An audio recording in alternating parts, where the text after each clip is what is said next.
kita bakalan ngebahas tentang Kesultanan Samudra Pasai dan Kesultanan Ternate Tidore.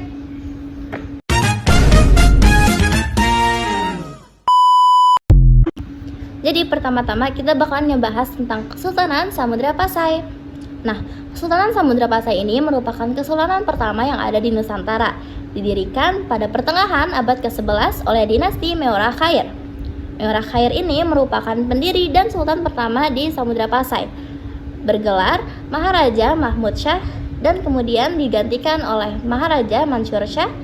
Kemudian digantikan oleh sultan terakhirnya yaitu Nazimuddin Al-Kamil atau Teuku Samudra. Teuku Samudra ini merupakan sultan terakhir karena dia tidak memiliki keturunan, sehingga seusai ia wafat, terjadinya kekosongan kekuasaan atau vacuum of power di Samudra Pasai. Terus udah gitu aja? Enggak dong, Samudra Pasai nggak sampai situ aja. Jadi pada abad ke-13, Samudra Pasai ini dipulihkan kembali oleh dinasti Meora Silu yang bergelar Sultan Malik Al-Saleh. Terus aku dengar-dengar Kesultanan Samudra Pasai itu ada 3 sultan yang membawa Samudra Pasai ke puncak kejayaan ya? Bener banget tuh, aku bakalan ngejelasin satu persatu sultan yang membawa Samudra Pasai ke puncak kejayaannya. Yang pertama ada Sultan Malik Al-Saleh. Nah, pada masa pemerintahannya ini, sistem pemerintahan dan angkatan perang di Samudra Pasai sudah terstruktur rapi.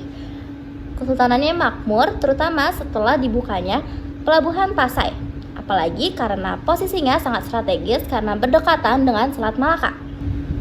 Kemudian Sultan Malik Al-Saleh digantikan oleh Sultan Muhammad Malik Az-Zahir. Pada masa pemerintahannya, Samudra Pasai menjalin hubungan dagang dengan Tiongkok, Gujarat, dan Benggala. Komoditas utamanya adalah lada, kapur barus, dan juga emas. Pada masa itu juga sudah dikenalnya mata uang emas berupa dirham. Tapi Samudra Pasai tidak hanya menjalin hubungan dagang dengan negara-negara di luar, tetapi juga menjalin hubungan dagang dengan para pedagang-pedagang di Nusantara. Pedagang-pedagang tersebut mendapatkan keistimewaan oleh kesultanan berupa bebas dari pajak. Oke, setelah itu Sultan Muhammad Malik Az-Zahir ini digantikan oleh putranya yaitu Sultan Mahmud Malik Az-Zahir. Pada masa pemerintahannya, Samudra Pasai mencapai masa keemasannya. Samudra Pasai menjadi pusat perdagangan internasional dan ramai dikunjungi oleh para pedagang dari berbagai benua seperti Asia, Eropa, dan Afrika.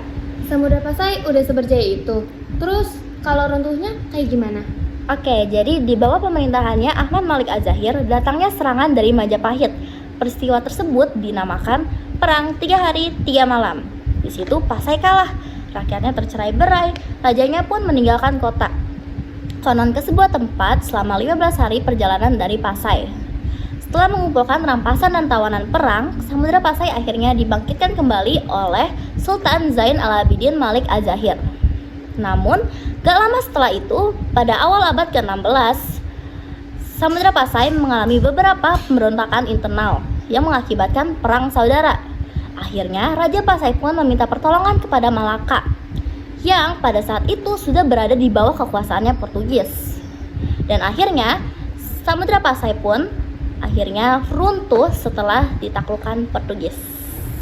Kalau tadi kita udah bahas tentang Kesultanan Samudra Pasai yang menjadi awal dari berkembangnya agama Islam di Indonesia, sekarang kita mau berpindah ke timur, yaitu tepatnya di Maluku.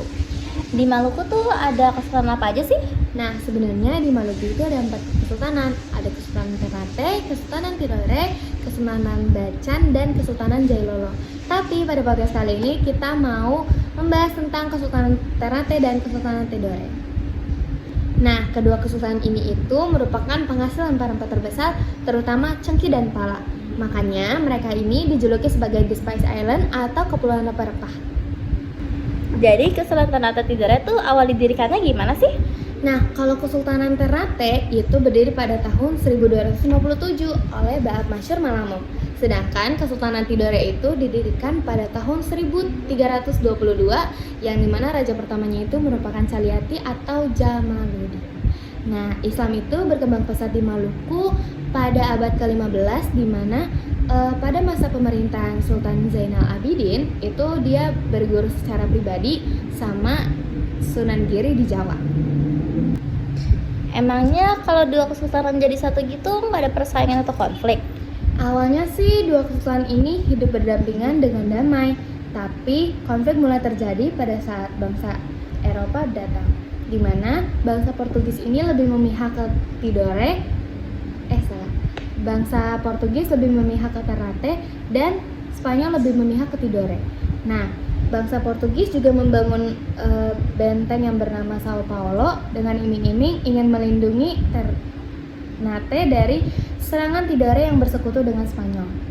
Nah, pada saat itu kan Ternate itu dipimpin oleh Sultan Kairun.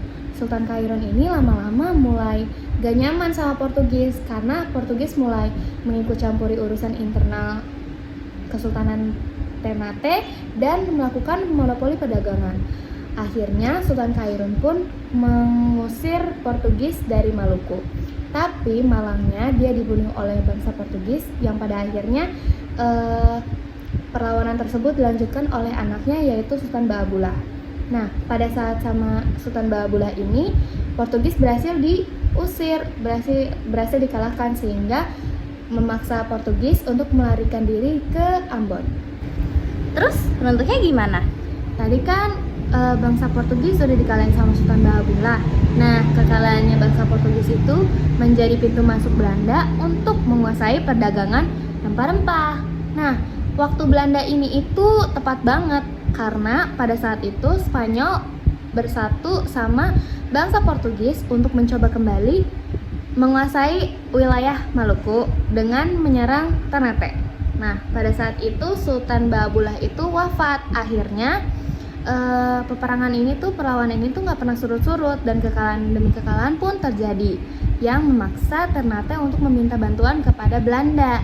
Akhirnya Belanda menerima bantuan dari Ternate dan Ternate berhasil untuk menyingkirkan atau mengalahkan Spanyol. Nah, karena Belanda itu udah ngebantuin Ternate, akhirnya Ternate harus membayar mahal nih ke Belanda dengan menandatangani surat kontrak VOC yang mengizinkan Belanda untuk menguasai atau memonopoli wilayah di Maluku. Oke, segitu dulu dari kita. Mohon maaf jika ada salah kata. Semoga bermanfaat. Terima kasih.